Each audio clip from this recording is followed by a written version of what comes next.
Beautiful and sunny day in Sandton, the heartland of big business and big law in South Africa. Welcome to the ENS studio.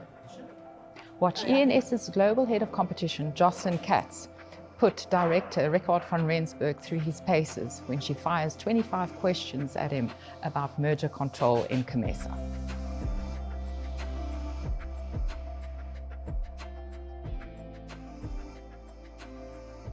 Eswatini in the south, the DRC in Central Africa, and then prominently Kenya on the eastern seaboard. So as regards mergers, is it a suspensory regime? Currently, it isn't, but I do think it's important to flag that there are relatively material amendments that are being contemplated that should come into play towards the end of 2024, beginning 2025, which will make it suspensory. For now, it isn't. Important to know.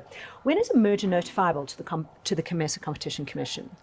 Effectively, they look at two factors. The one is the regional dimension or the extent of the local nexus in the COMESA common market. And then they also look at financial thresholds. Effectively, those thresholds currently are set at a combined value of assets or revenue, whichever is larger in the common market. The COMESA Commission? I think know that they're an active regime. Certainly they're becoming increasingly sophisticated in their assessments. They're becoming more experienced. They've been around for almost a decade now. So I think if you are doing a big global merger, recognize that COMESA is an important regulator, regional regulator on the African continent. And how are the information requirements? Are they onerous?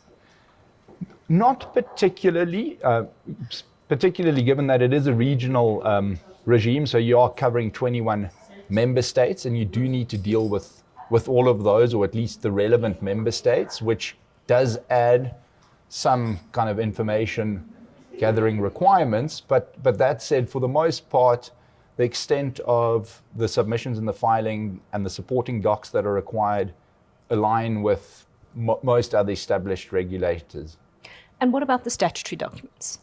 Those would be what you would typically expect. So it's annual reports for 3 years, financial statements for 3 years, board resolutions and strategy documents assessing the transaction or potentially alternatives to the transaction. So effectively, documents which record the decision-making process of the respective boards in deciding on whether or not to conclude the transaction. Right. And how about the filing fee? Fortunately, it's capped. That was not always the case. Right. Well, initially, many years ago, it was capped at $500,000. It's now capped at $200,000, but it's calculated at 0.1% of the combined revenue or assets of the merging parties in the common market. And typically, how long does it take to get a merger approval from the COMESA Commission?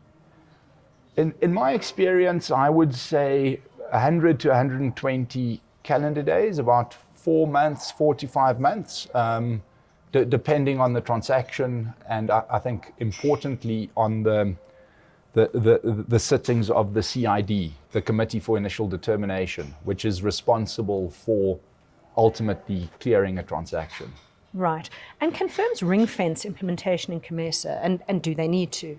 So it's ring fencing is not expressly catered for in the legislation. Right. And there aren't many examples due to the fact that it's currently not suspensory. So in my experience, parties, if all other approvals have been obtained in a multi-J, would potentially close over COMESA because nothing precludes them from doing so.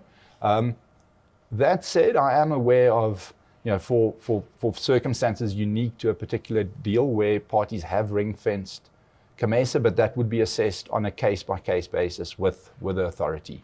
Right. And how do member states feel about sort of their own independence when COMESA investigates a merger in their jurisdiction? Yeah, it's been an interesting kind of evolution to track.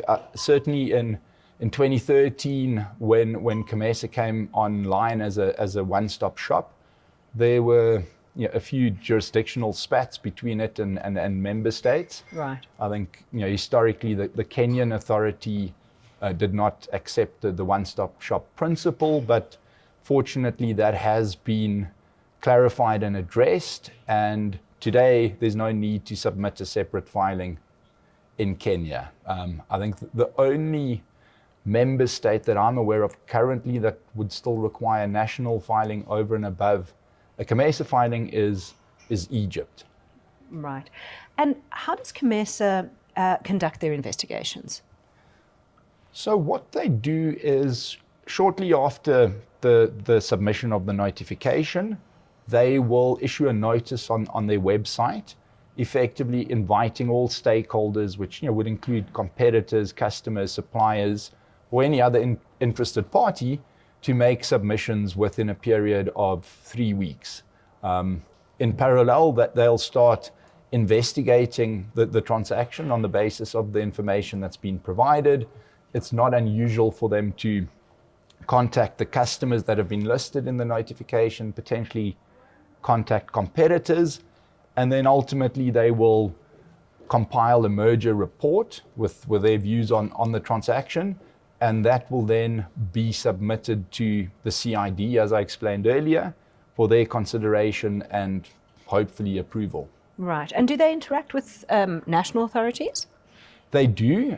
I think there's a good working relationship between COMESA and the member states, and what they would do in the context of any merger notification is they will identify the relevant member states, and then they will actually outsource portions of the investigation to those national regulators, and they would then feed in their input and views to the COMESA Commission.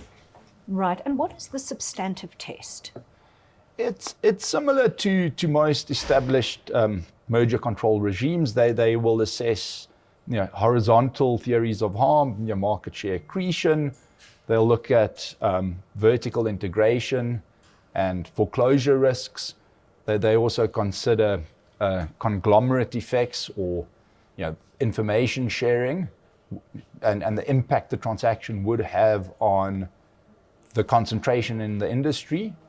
And importantly, they also assess public interest considerations. That was going to be my next question. Is there in fact a public interest test?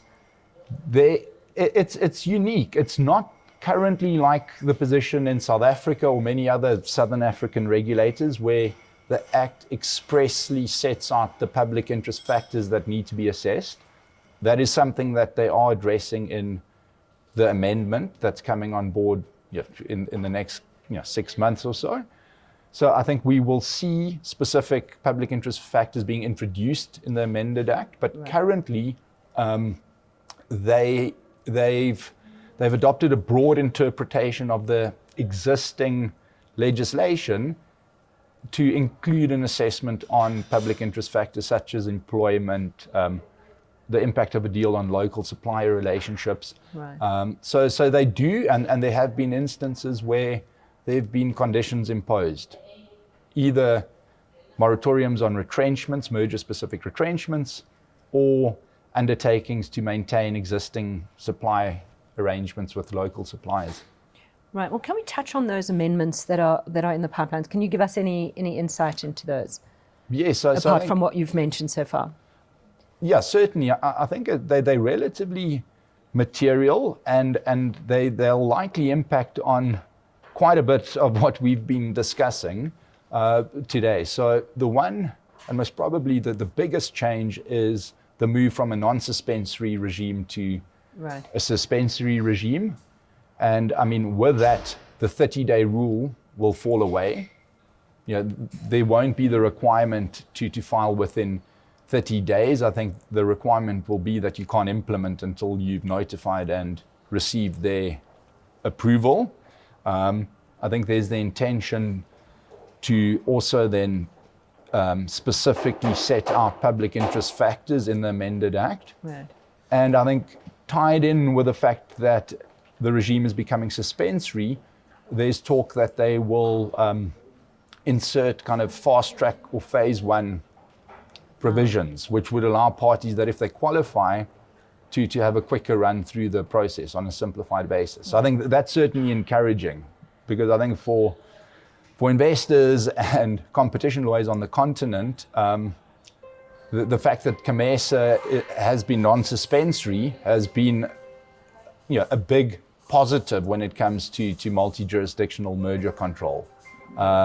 So that's a big change, but it seems that they recognize that and are going to try and address the impact and minimize it. Right. Well, final question then. Do you have any advice on how to coordinate multi-jurisdictional filings with the COMESA and other African authorities? Yes, I think my advice would be to deal with that aspect of your transaction as soon as possible in the process, ideally well before signature. I think the first thing to do is to do a notifiability assessment, which covers the African continent, and identify which national and regional regulators are relevant to your matter. I think only once you've done that and you know what you're dealing with, can you then decide on the best strategy for your transaction, given your commercial and timing imperatives. Well, thank you very much. And No. that's insights from Rick on COMESA. Thank you. Thanks for having me.